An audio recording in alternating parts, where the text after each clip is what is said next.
యువత కోసం చాలా స్పష్టమైన ఒక మేనిఫెస్టో తీసుకొస్తున్నాం. దీంట్లో మీరు చూసినప్పుడు మెగా డిఎస్సి ఫస్ట్ సిగ్నేచర్ కింద పెడతాం.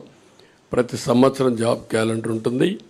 ఉత్తరాంధ్ర, కోస్తా, రాయలసీమ ఉద్యోగ కల్పనకి ఏ అవకాశాలు ఉన్నాయో అన్నీ ఉపయోగించుకుంటాం. ఎంఎస్ఎంఈకి ఎక్కువ ప్రోత్సాహం ఇస్తాం. పరిశ్రమలకు అనుకూలంగా పాలసీలు తీసుకొస్తాం. మళ్ళీ పెద్ద ఎత్తున పెట్టుబడులు తీసుకొచ్చి రాష్ట్రానికి ఉపాధి అవకాశాలు కల్పించే బాధ్యత తీసుకుంటాం. యువత ఎప్పుడు సాలిడ్గా ఫ్యూచరిస్టిక్గా ఉండడం కోసం క్రీడల్ని ప్రోత్సహిస్తాం. డిజిటల్ లైబ్రరీస్ని ఎక్కడికక్కడికి అందుబాటులో తీసుకొచ్చి ఉద్యోగ అవకాశాలే కాకుండా నాలెడ్జ్ అప్గ్రేడ్ చేసుకుంటూ ముందుకెళ్తారు.